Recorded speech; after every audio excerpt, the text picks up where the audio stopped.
નમસ્કાર મિત્રો, આપ સૌનું સ્વાગત છે અમારી યુટ્યુબ ચેનલ પર। મિત્રો, આજે આપણે ખૂબ જ અગત્યની બાબતની વાત કરવાના છીએ, જેમ કે રક્ષાબંધન પછી રાખડીનું શું કરવું।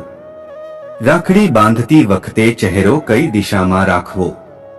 રક્ષાબંધન પછી રાખડીને કેટલા સમય સુધી બાંધી રાખવી જોઈએ। રાખડી બાંધવાનો શુભ મુહૂર્ત। તો ચાલો મિત્રો, આજનો આ વિડિયો શરૂ કરીએ। મિત્રો, આ વર્ષે રક્ષાબંધનનો તહેવાર સોમવાર 19 ઓગસ્ટ 2024 ના રોજ ઉજવવામાં આવી રહ્યો છે। આ વર્ષે આ દિવસે સવારે ભદ્રાની છાયા રહેશે। ભાઈ બહેનના પ્રેમ અને કર્તવ્યને સમર્પિત રક્ષાબંધનનો તહેવાર દર વર્ષે શ્રાવણ પૂર્ણિમાના દિવસે ઉજવવામાં આવે છે। આ દિવસે બહેનો તેમના ભાઈના કપાળ પર તિલક લગાવે છે અને તેના કાંડા પર રાખડી બાંધે છે। આ સાથે તેઓ તેમના લાંબા આયુષ્ય માટે પ્રાર્થના કરે છે।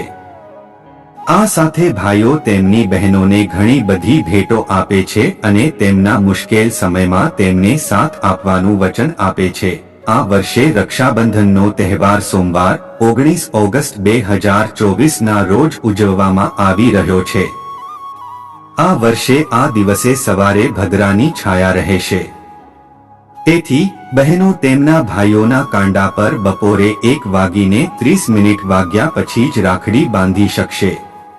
આ તહેવાર દેશભરમાં ધામધૂમથી ઉજવવામાં આવે છે। આ દિવસે ભાઈઓ તેમના હાથમાં રાખડી બાંધે છે, પરંતુ ક્યારેક બીજા દિવસે તેને ફેંકી દે છે।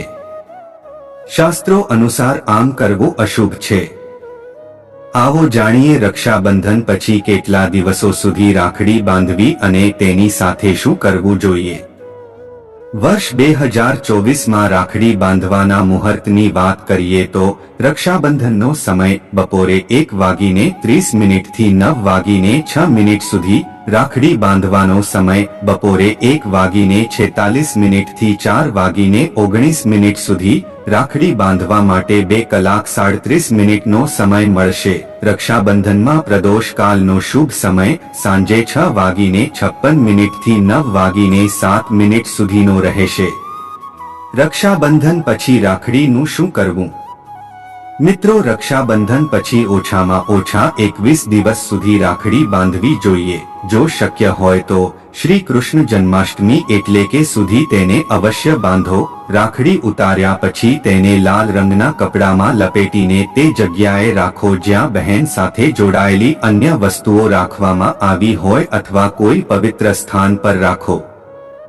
તેને ભાઈ અને બહેનના પવિત્ર સંબંધનું પ્રતીક માનવામાં આવે છે, તેથી તેને ક્યાંય ફેંકવું જોઈએ નહીં। આવતા વર્ષે જ્યારે રાખડી આવે ત્યારે જૂની રાખડીને પાણીમાં ડૂબાડી દેવી જોઈએ। જો રાખડી ઉતારતી વખતે ફાટી જાય તો તેને ઝાડ નીચે મૂકી દો અને તેની સાથે 1 રૂપિયાનો સિક્કો રાખો।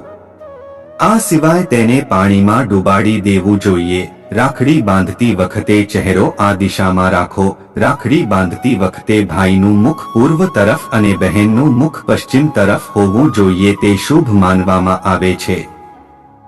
આ પછી ભાઈના કપાળ પર તિલક, ચંદન, રોલી, અક્ષત લગાવ્યા પછી જમણા હાથે રાખડી બાંધો। મિત્રો, જો તમને આ જાણકારી પસંદ આવી હોય તો વિડીયોને લાઈક કરી ચેનલને સબસ્ક્રાઇબ કરવાનું ભૂલતા નહીં। હર હર મહાદેવ।